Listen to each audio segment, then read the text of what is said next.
ఇక మరో 500 రోజుల్లో వచ్చేది కేసీఆర్ ప్రభుత్వమేనని బీఆర్ఎస్ వర్కింగ్ ప్రెసిడెంట్ కేటీఆర్ స్పష్టం చేశారు.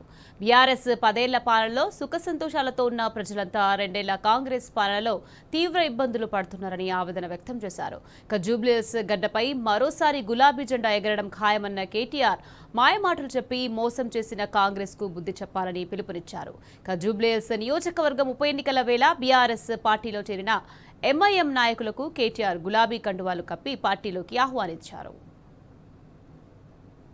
10 ఏళ్ళు ఏ పరేషాని లేకుండా 10 ఏళ్ళు ఏ బాధ లేకుండా మరి హైదరాబాద్లో సుకూన్గా ఉన్నాం, అందరం మంచిగా ఉన్నాం.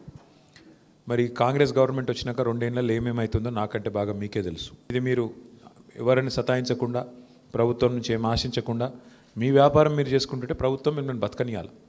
కానీ ప్రభుత్వం వచ్చిన గెట తయారైనంటే ప్రతి దానిలో పైనుంచి కింది దాకా మరి గుండాగర్ది. రోజు ఈ గవర్నమెంట్ వచ్చినాక మీరే కాదు అందరు బాధితులే. మీ అందరికి నేను ఒకటే గుర్తు చేస్తున్నా, మర్చిపోకండి మీరు. ఇవాళ ఈ గవర్నమెంట్ వచ్చి 2 ఏళ్ళు అయిపోయింది. ఇచ్చిన ఏ మాట నిలబెట్టుకోలే. 4000 పెన్షన్ ఇవ్వలే, మహిళలకు 2,500 అన్నారు, అది లేదు. తులం బంగారం అన్నారు, స్కూటీలు అన్నారు, అది వికలాంగులు అయితే 6,000 పెన్షన్లు అన్నారు. ఏ ఒక్క మాట నిలబెట్టుకోలే.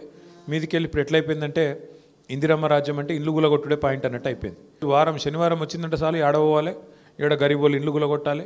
పెద్దోళ్ళే ముట్టరు, మళ్ళీ ఏ పెద్దోని ముట్టరు, ఏ బలిసిన దగ్గరకు పోయే దమ్ము లేదు. పేదవాళ్ళు గరీబ్ గాళ్ళు అయితే మాత్రం 60 గజాలు 40 గజాలు 30 గజాల ఏమన్నా కట్టుకుంటే వాటి మీద నీకు ఈ కాగితం లేదు ఆ కాగితం లేదని గుంజుకపోవడు, గుద్దుడు, మొత్తం ఇల్లు గులగొట్టుడు, మెడలు పట్టి నువ్వు పారేస్తుండు. ఇటువంటి గవర్నమెంట్ కాట మళ్ళీ ఓట్లే అన్నట్టు. నేను మీకు గుర్తు చేస్తున్నా, యాది పెట్టుకోండి. ఇది రోజు సరిగ్గా 2 ఏళ్ళు అయిపోయింది. ఇంకొక 500 రోజుల్లో మళ్ళీ కేసీఆర్ గవర్నమెంట్ రాబోతుంది.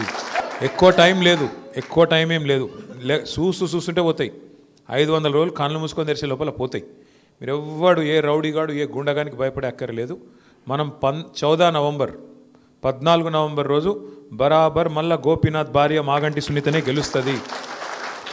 ఎందుకు చెప్తున్నా ఈ మాట అంటే ఉత్తగానే చెప్తలేను. పేదవాడితో పెట్టుకున్న ఏ ప్రభుత్వం ఇదివరకు గెలవలే. గరీబుల్లో కడుపు కొట్టిన ఏ ప్రభుత్వం గెలవలే.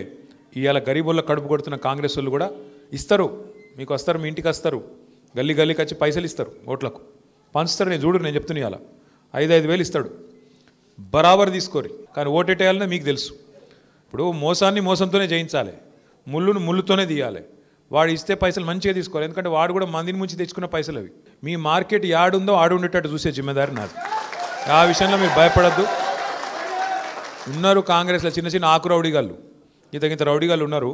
వాడు ఇట్లా అట్లా, వాడు గెలవకముందే గింత నిలుగుతాండు. పొరపాటున గెలిచి నాకు ఏమవుతుంది? ఇడ్లీ బండిలు, కూరగాయల మార్కెట్లు, ఇస్త్రీ షాపులు, సెలూన్లు వదులుతాడా? దేనన్నా అందరు నాగం చేయడు. మరి గసంటోళ్ళో కోట్లు ఎత్తామా? ఆగం అవుతామా? కాకుర్రి. నేను గదే చెప్తున్నాయి. 10 ఏళ్ళు సుకూన్గున్నాం, ఇప్పుడు ఆగం కావద్దు. వాడు ఒక్కటే నమ్ముకున్నాడు. ఇప్పుడు బెదిరిస్తాడట. ఏమని? మీరు ఓట్లు వేయకుండా బెదిరిస్తారట, కాదంటే దొంగ ఓట్లు ఎత్తారట, ఇక లేదంటే ఆఖరికి పైసలతో కొనెత్తారట. జై తెలంగాణ.